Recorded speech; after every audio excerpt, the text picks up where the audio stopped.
Thank you, Mr. Chairman. Let me begin by saying that I've enjoyed a cordial and constructive working relationship with the Chairman. I believe, Mr. Chairman, that you are an honorable man. I choose to believe that this hearing has been orchestrated by a polarizing, destructive majority staff that is more interested in scoring political points than in conducting meaningful oversight. The American people are sick of it, and I'm sick of it.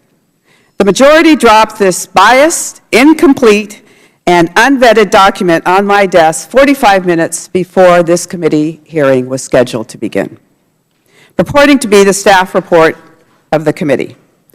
No one watching this hearing right now should in any way believe that this is a bipartisan product. I have had no time to fully review or study it, but what I have read is full of conjecture and hominin attacks and conspiracy theories.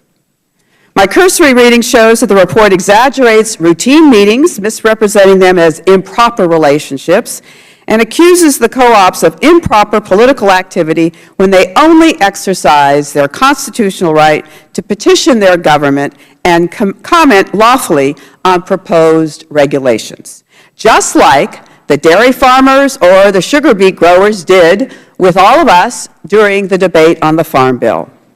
I fear that this document will not stand up to the scrutiny. Otherwise, I would have received it weeks ago, and the full committee would have participated in its drafting.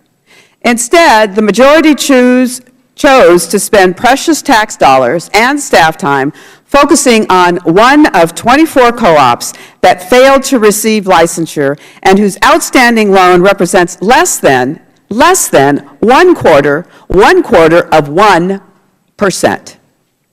They did not receive $30 million. They received $4 million. They were slated to receive $30 million. That never came forward because they were never licensed. Their analysis of this single co-op is also transparently biased and, I believe, politically motivated. As much as the majority would like to manufacture a scandal, there simply isn't one. There is no smoking gun. This is no Solyndra. The majority is trying to use this single, unrepresentative example to sabotage the entire program. I stand ready and willing to conduct oversight with the majority in a manner that allows for constructive and thoughtful study and debate. This hearing will do neither, and therefore I will not participate. I yield back.